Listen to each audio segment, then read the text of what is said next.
ಹಾಸನದ ಹತ್ತಿರ ಮಸಲೆ ಹೊಸಳ್ಳಿ ಗ್ರಾಮದಲ್ಲಿ ನಿನ್ನೆ ರಾತ್ರಿ ಗಣಪತಿ ವಿಸರ್ಜನಾ ಸಂದರ್ಭದಲ್ಲಿ ನಡೀತಾ ಇದ್ದಂತ ಮೆರವಣಿಗೆಯ ಮೇಲೆ ಒಂದು ವಾಹನ ಟ್ರಕ್ಸ್ ತಪ್ಪಿ ಮೆರವಣಿಗೆ ಮೇಲೆ ನುಗ್ಗಿ ಸುಮಾರು 9 ಜನಗಳನ್ನ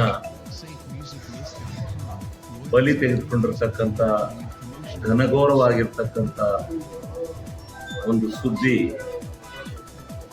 ಕರ್ನಾಟಕ ರಾಜ್ಯದಲ್ಲಿ ಹಾಸನ ಜಿಲ್ಲೆಯಲ್ಲಿ ಬೆಳಕಿಗೆ ಬಂದಿದೆ.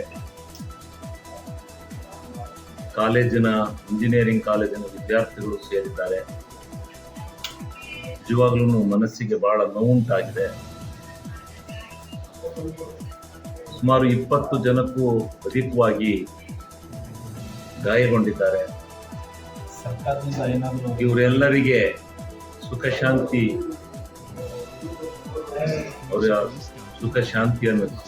ಶಾಂತಿಯನ್ನ ಕೊಡ್ಲಿ ಅಂತೇಳಿ ನಾನು ಈ ಸಂದರ್ಭದಲ್ಲಿ ಆ ಶಾಂತಿಯನ್ನ ನೆಮ್ಮದಿಯನ್ನ ಕೊಡ್ಲಿ ಆ ಕುಟುಂಬಗಳಿಗೆ ಅಂತ ಹೇಳಿ ತಿಳಿಸ್ತಾ, ಈಗ ಸರ್ಕಾರದಿಂದ ಗೊತ್ತಾದ ತಕ್ಷಣ ಸನ್ಮಾನ್ಯ ಮುಖ್ಯಮಂತ್ರಿಗಳಾದ ಸಿದ್ದರಾಮಣ್ಣವರು ಕೂಡಲೇ ಒಂದು ಕುಟುಂಬಕ್ಕೆ 5 ಲಕ್ಷ ರೂಪಾಯಿಗಳನ್ನ ಘೋಷಣೆ ಮಾಡಿ, ಇನ್ನು ಗಾಯಗೊಂಡಿರ್ತಕ್ಕಂಥವರಿಗೆ ಪೂರ್ಣ ಪ್ರಮಾಣದಲ್ಲಿ ಚಿಕಿತ್ಸೆಯನ್ನ ಸರ್ಕಾರದಿಂದಲೇ ಉಚಿತವಾಗಿ ಭರಿಸ್ತಕ್ಕಂಥ ನಿರ್ಣಯವನ್ನು ಮಂಡಿಸಿದ್ದಾರೆ. ಇದರಲ್ಲಿ